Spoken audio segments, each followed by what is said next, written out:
So cat Mau Mau taught me to always give animals a name. So his name was Mau Mau initially, and then it was Maumpeli, and also Munzli or Mumpeli. Yeah, but Mau Mau was his name.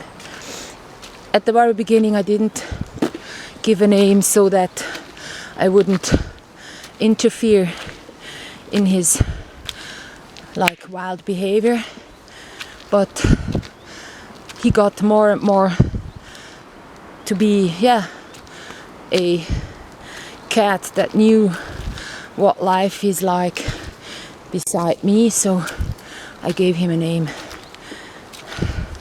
Talking to him I called him Mau Mau, and when no one was listening he was Susili. I was saying Susili to him. Now I'm about to start to cry again because I forgot to say Susili when he was dying. He sure heard what was around him. I should have said Susili just to soothe him. Oh God, I'm such a bad human being. I really am. Oh God. I can't turn back fucking rotten time. These things are hard to swallow because I cannot make life any better anymore for that poor little cat, you know. So when a cat doesn't want to be fed, just don't feed it, because the cat was peeing and puking before he died. He was like me fighting for him to get thick, and the dehydration has to go as well. I gave him food in the afternoon and he made a sound like you know. Why don't I listen to those sounds when I make I'm hating it.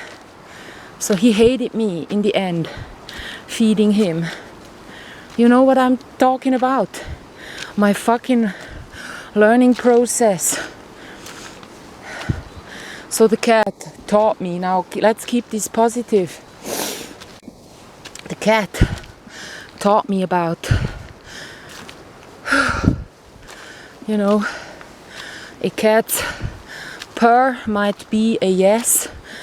When a cat throws the tail back and forth, that's unease. So I need to stop everything I'm doing and let it go. Then a cat knows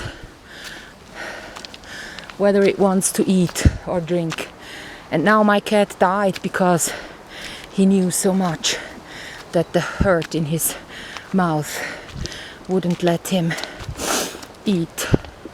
You know, when a cat stops swallowing what you put in its mouth, just giving up like that.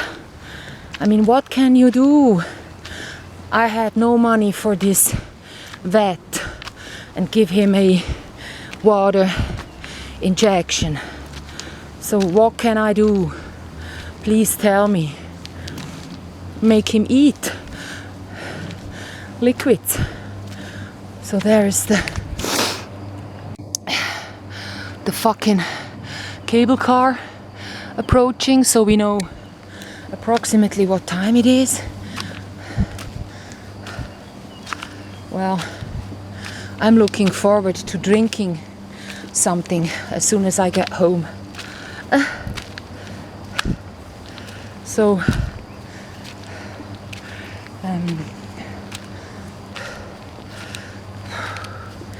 the cat was a nice bundle of fur to have on my lap, and to be having it on my stomach, and to be living alongside it on my carpet. So the cat was nice to have my hands, arms around and to hold. Often in winter he was warmer than me, my hands, so the cat gave me some comfort there during winter when I had 5 degrees Celsius inside. 5 degrees Celsius, which is like so cold that you freeze your fingers off. Yeah. So I threw away the DMSO. The cat taught me that DMSO is no good painkiller. There you go. There you see how steep again I'm saying that stupid sentence. But it's just the truth. It's a real steep mountain hiking path. So he taught me about DMSO being bullshit for curing inflammations.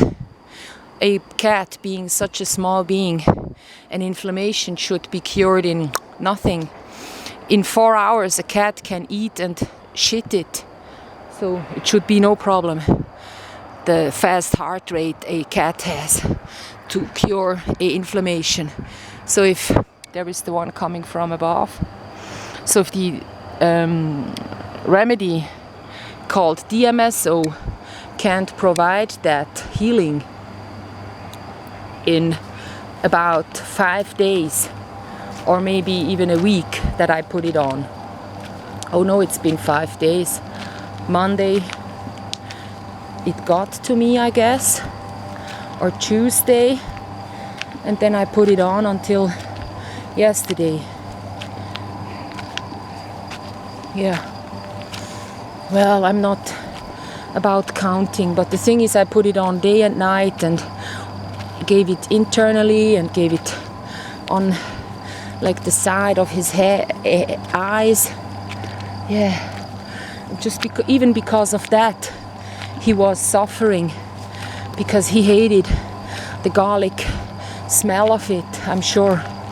So he taught me that DMSO, I threw it away. Then he also taught me that I shall not take the DMSO myself.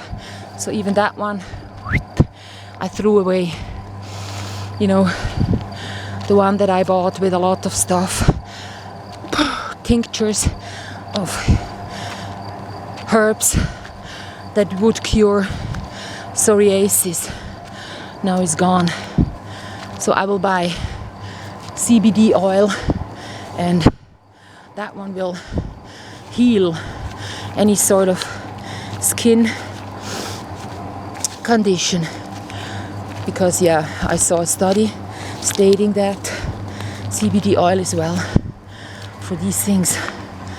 And then he taught me how nice that cat's eyes can look at you when he's relaxed and seated beside me, and just opening and closing his eyes.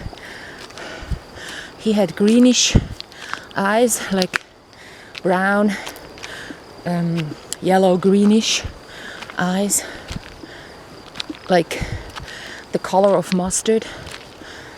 Yeah. So, well, in certain light conditions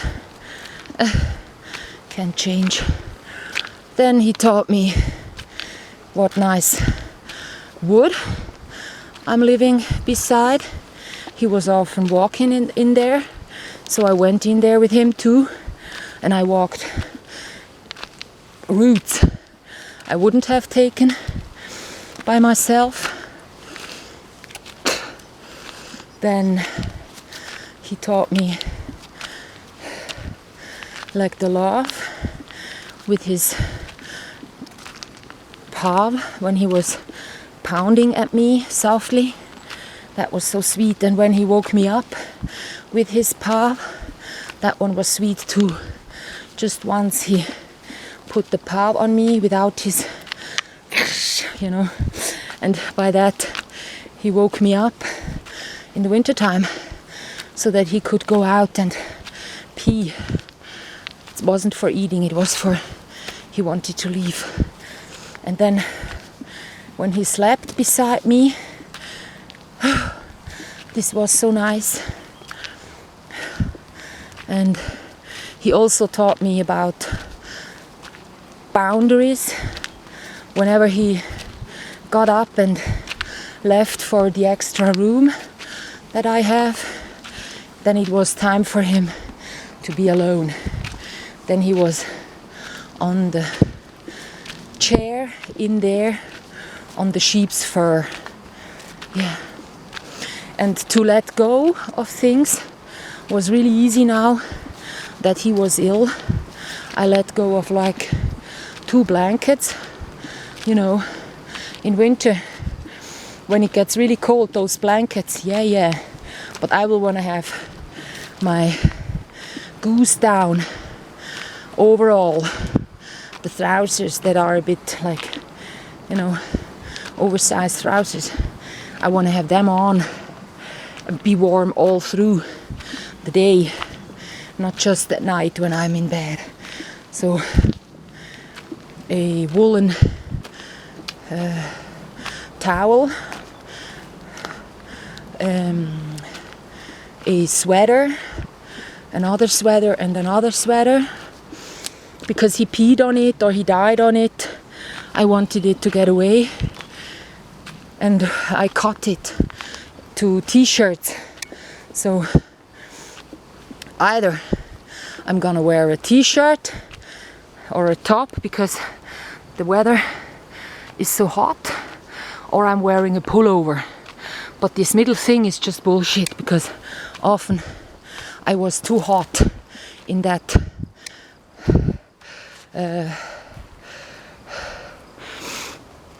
I'm sweating. In that cut sweater that I made into a t-shirt. So up there is the midway bench, and I'm sweating like hell again. So I will be having a real nice break there. So once I start again walking, I might continue on the positive aspects of the death of this little being.